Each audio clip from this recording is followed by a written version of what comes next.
So some of you guys that watched my previous video, you guys know that I unlocked the Stingray, and even before I unlocked it, I was thinking to myself, I'm not really ever going to use that weapon because it kind of feels scummy because the weapon is literally overpowered. It's probably the only pay to win weapon in the entire game. I know that's up to debate with some people, and even though it received a second nerf in that 1.22 update, I think it's still completely overpowered. Obviously, I could just tell you it's overpowered, but I'm going to go ahead and show you. So go ahead and check this out. This is the thing that actually makes it overpowered. It's called the Impact Blast, and it's the weapons operator mod. So in this first clip, you're going to see the one-shot burst range of the operator mod without any other attachments. You go ahead and equip the long barrel attachment. It's going to double that range.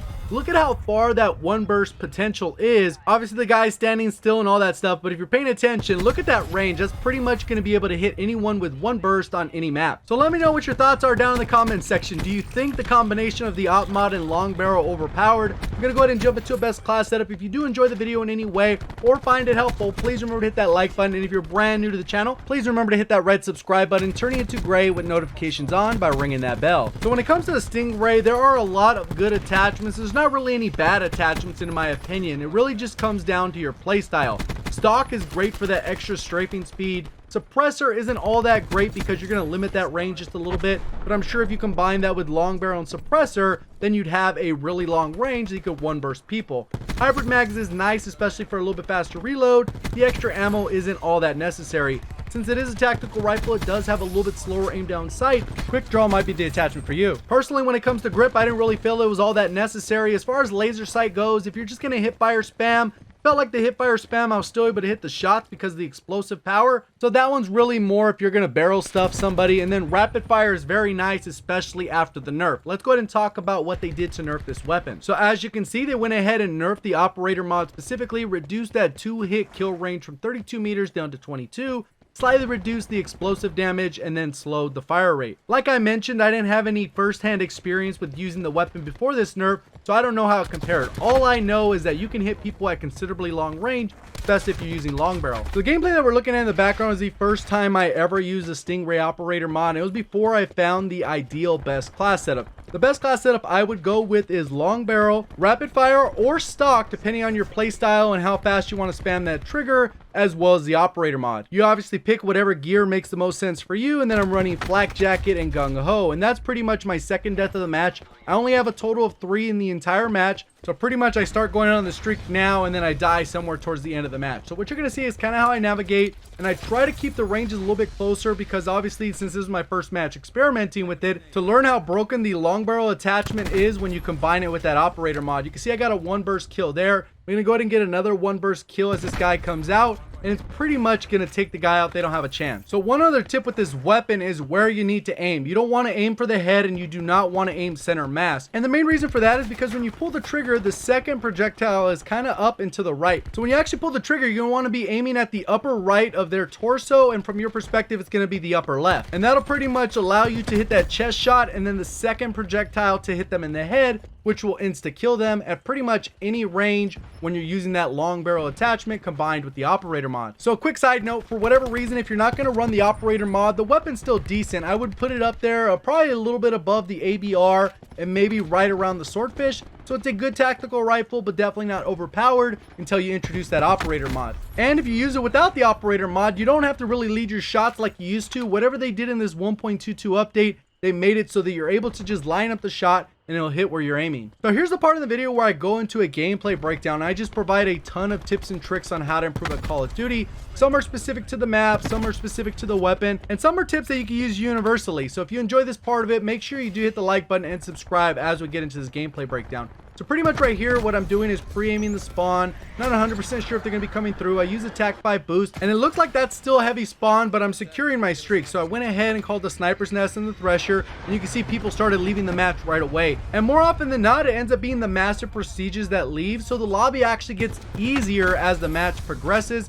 And as I jump into the next match, it gets a little bit easier. And I kind of talked about this in my how to get easier lobbies video, but that's a whole different point. So right here, as I'm peeking this area, I know this is a hot spawn for the enemy team. See, I one bursted that guy, I end up two bursting the second guy, and you can see my teammates pushing up on the left. They get an engagement, and then I'm able to take out that guy as he's within that smoke. Looks like my strike team's coming through. I'm kind of pre-aiming.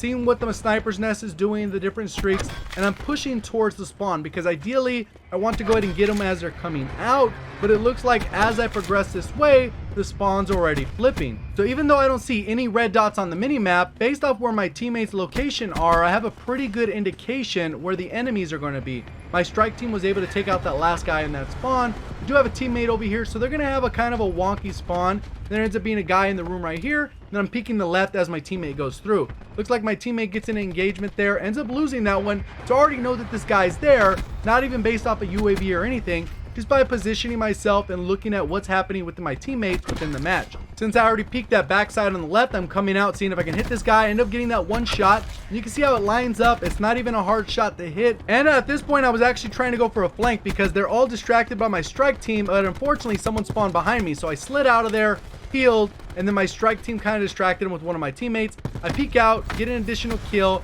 and then they end up running through mid. So right here, you're going to see I make a mistake with my streaks. I end up calling in the Thresher, and then I wanted to call in the Sniper's Nest, but it skipped up top because I ended up getting enough points to get another strike team.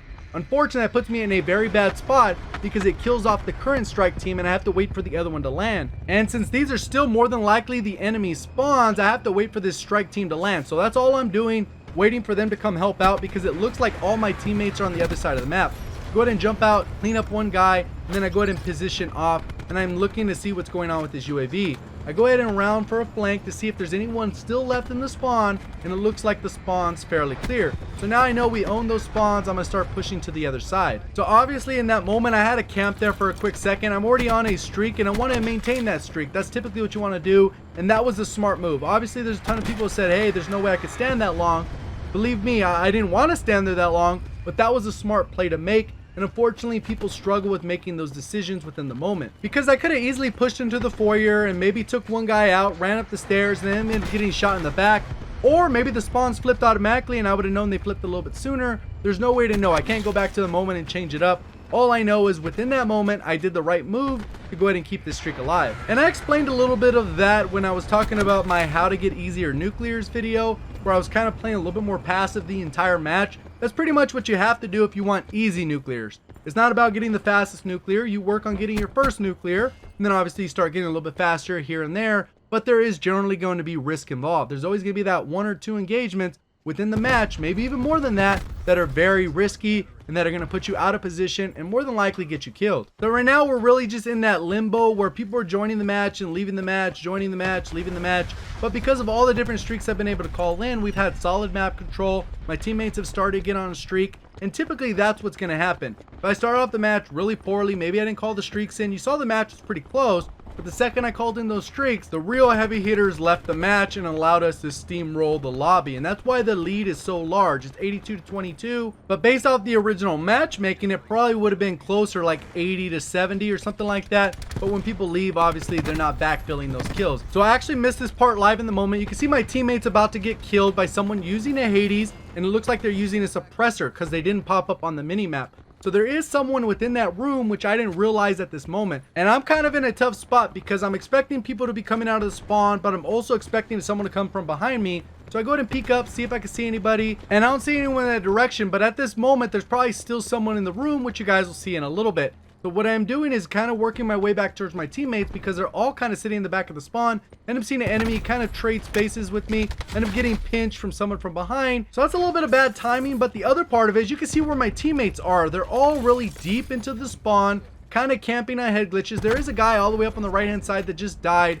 And then I was pre-aiming, took that guy out, coming around, take out another guy. So that's why it's so important for you to actually move around the map because you're giving information to your teammates by your location. You can see that I'm pushing up on this left side, trying to see if I can get anyone flank around. It looks like someone's following me or whatever the case is. I'm just trying to get as much information as I can. I'm going to go ahead and peek around this left side because normally somebody could be coming out of spawn. And then I go ahead and rotate back up the stairs. You can see my teammates are kind of taking over this spot and getting hit there. And then they end up taking out the guy who ended up throwing that. I take out another guy who happened to have body armor. I'm able to use attack 5 boost, get a little bit closer to that next streak. This is kind of a sketchy spot. You can see my teammate ends up taking that out. So now I have good map awareness, but now we have a different problem. All our teammates are towards the middle of the map, so we kind of have a split spawn. A couple enemies should be coming in front of me, and then a couple enemies should be coming from the opposite side of the map. I'm going to take that guy as he's running up, waiting to see if there's another one as he comes up, able to hit him once, and then I can see my teammates are going for that flank, so I completely avoid that and start working towards the other side of the map. Looks like the teammate was killed. I go ahead and rotate back, and you can see kind of how my movements are. I'm moving based off what my teammates are doing. So half the time you should be looking at the mini-map, and the other half you should be looking at the rest of your screen. So obviously I highlighted a few different elements in terms of the mini-map because I'm team mini-map for Modern Warfare. Pretty sure they're going to add it in, but we'll just kind of have to wait and see. So not a bad first match with the operator mod. I ended up going 49-3. Hopefully you guys did like the gameplay in some way. If you did, please remember to hit that like button. If you're brand new around here, you'd like to find your way back because you're either like the content or you're just looking to improve in general, please remember to hit that red subscribe button, turning notifications on by ringing that bell. We appreciate all the support. Thank you for watching, and as always, have a great day.